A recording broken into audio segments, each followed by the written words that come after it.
I had this vision in my head where you walk into the room and you just fully get immersed in the world that you are about to experience. I wanted to be able to create this location that as you went into play, that you could kind of visualize that you're part of a bigger battle, that you're part of a bigger world. It's almost post-apocalyptic in a way. If I had to bring it down to one sentence, I would say it's 40,000 years in the future, grim dark, gothic, awful, always at war. Welcome to 40K. This is narrative wargaming. I've had the privilege of observing my business partner Matthew tell stories for the last 15 years. This is his passion. This is where he gets to shine. And what better way of doing that than to share this experience with other wargamers? Now that you have a proper glimpse into the world of a narrative storyteller, let's discover the reason. What is this campaign that you're doing? When I went to the Grand Narrative, it was like a spark that reignited a passion that I realized this is what, for me, I know for everybody it's different, but for me, this is what the hobby's about. So like, when you play on a normal table, whether you're playing Warhammer 40K or Age of Sigmar or whatever, you're only representing a part of the battlefield. You're only representing a part of the world. So I want the room to be the world. And so as you walk in, you see the first part is like part of the city with that huge gun at the end. And then as you shift over to the side, you enter the jungles, the vast continent. And as you travel through the jungle, you eventually come to a few different locations, the floating islands, which are a mystery as to what's going on, or the archaeological dig site. In the meantime, out in the oceans, there's the oil rigs and the Prometheum refineries that they'll be fighting over too. And then as you go to the back of the room, you go up into space. And there's a space station that is hovering over top of all of this. And so I wanted to be able to create that through the lighting, through the ambient music, through the backdrops, through the terrain. That was actually the focal point.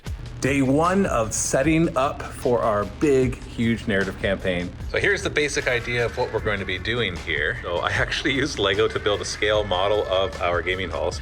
Some of the city is, and we got forest back here, so then we can like theme back here for forest and jungle, and in the back it'll be like space with boarding actions, and this part will be cut off. So when I look at that, and then it becomes easy. So what is the world? Well, I'm kind of stuck with the terrain that we have. I know we have a lot, but when I want to use a lot, I have to look at what we have. All right, day two of setting up for our big campaign. Well rested, ready to go. It was a tiring day yesterday. Still have a lot more to do. You can see we have this table still set up, and now we're starting to work on this mysterious table and what it is. Been adding foliage everywhere, just to kind of make it feel more jungly, as you can see. So obviously this is a jungle planet. Obviously we're gonna have city ruins. And I had just 3D printed this huge freaking gun. I didn't know why I printed it. I had to use it for something. I'm like, I'm gonna use it for this. That's gotta be a central thing for this campaign. And so the first thing I had to figure out where the players are. In this case, it was all in-house. So we had Steve, Luca, Josh, and then David. He's like, I have a Thousand Suns warband, and I don't want to play that. Who are the Thousand Suns? The Thousand Suns are the magical masters of the 40K universe. It's just one of those things where their lore is so cool. Even if they play a certain way on the tabletop, I'll always want them because of their lore, and like Magnus is the best. So Magnus was the magical master of all of the Primarchs, the greatest of their scholars as well. And the Thousand Suns as a legion are very much defined by their betrayal. So they have a very tragic story versus other legions of they were trying to do the right thing and they were punished for trying to do what they were supposed to do. And then basically 10,000 years later, they've just given up on trying to do the right thing, and now they're just in it for themselves and they're very selfish, using all that knowledge they gathered that they were trying to help with other people, but directing it for their own interests. So like Luca, for example, is like, I really want to do word bearers. For someone who's never heard of the word bearers before, Cole's Notes, how would you describe them? They are zealots. They kind of set in motion the story that you know for Warhammer 40K. Without them, you'd be lacking a lot of conflict. That's why they're fun, because they're kind of the ones to hate, but without them, you don't have the story.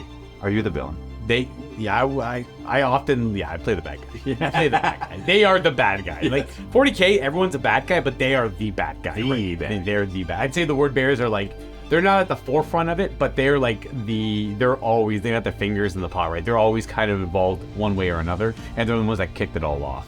Then the other two, Josh and Steve, decided they both wanted to do Imperial Guard. So I like to play stuff that's a little bit offbeat, a little bit different. So you don't see a whole army of Scions very commonly. Which I thought was interesting because normally people go towards Space Marines or things like that.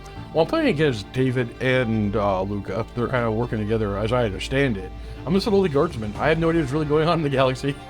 The big thing that got me really excited for that is I'm actually using miniatures from Wargames Atlantic to represent the Scions because I think they're real cool. The lowly guardsman. Lowly guardsman.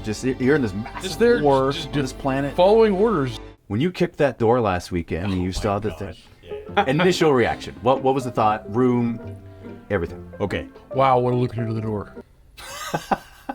It was nice. It was a good change of pace, even for like being surrounded by this stuff all the time here. It was nice to see like that extra effort put into it.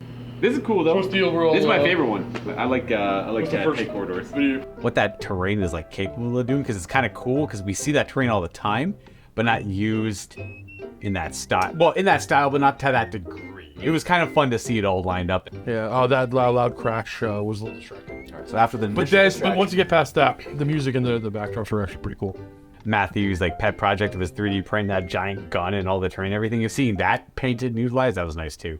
So I know some people care more about the miniatures, but for me, if you don't have the terrain, I don't care how good your miniatures are. You need the backdrop for them. It's the most important part. It's the canvas that everything works on. What is your personal victory condition for this campaign? In order for you to have fun with it, what needs to happen? I think that one of my sources, not necessarily my leader, needs to do something completely unexpected, like totally out of nowhere. Just spikes dice or something and does an incredible spell that completely changes the game. Don't die. Right. Don't piss off the Emperor. Don't piss off the guys above you. And if my leader gets into the campaign, good enough for me. My one thing in all these games, I want my character to be the biggest and the baddest, right? They need to be the fightiest, they need to be the killiest. I want my guy to have a reputation. So for Warhammer, for me, regardless of the type that I'm playing, whether it's match play or whatever else, it's always going to be the cool stories you get out of it. Remember when this happened? So the chance to play in something like this, that you're going to have these stories that'll stick with you of this cool thing happened. And they're so kind of, crazy off the wall that you wouldn't get that through regular standard match play kind of stuff. What better thing can you ask for than, dying for the Emperor? We've been working tirelessly to bring you an exclusive, adrenaline-pumping series that's only available to our YouTube and Vault members. If you're itching to dive in and show your enthusiasm for MiniWarGaming narrative campaigns, you can either head over to the paid YouTube members area and catch the first episode. There's a high probability you'll be hooked from the get-go. Or you can become a Vault member. Now, because of the nature of this production, we've reopened our legendary lifetime membership sale. That's right. Just pay once and never worry about subscription fees again. You can find all the details at miniwargaming.com/lifetime. By becoming a Vault member or YouTube member, you'll not only gain access to our exclusive content, but also play a crucial role in supporting the creation of more mind-blowing narrative content in the future. Seriously, folks, let's get Matt creating more campaigns like this. That's what he does. He's been doing it since we were kids. He can't help himself. But it only makes sense to do more if these campaigns are supported. Your contribution is greatly appreciated, and our sincerest gratitude goes out to our existing members who've been with us every step of the way. So what are you waiting for? Join the ranks, and let's keep this hype train moving. What really draws us into this hobby? And why is it so popular? I don't think it's because we want to go and beat the snot out of each other and then say I'm better at it. We want to go in not just to represent some sort of skill set of being able to know how to calculate the best things for your miniatures. You want to go in because you want to tell a story. It's remembering why we spend all this time painting miniatures and why we spend all this time learning rules and complaining about imbalances in the game. So anytime people get a chance to experience that, it just elevates the hobby for them. That's fantastic. That's good. That's funny, I didn't even think of that. You're like, how can you help? I'm like, I don't know, come in, I guess. It's like, maybe the bolt. You got it. You got it. Maybe the bolt.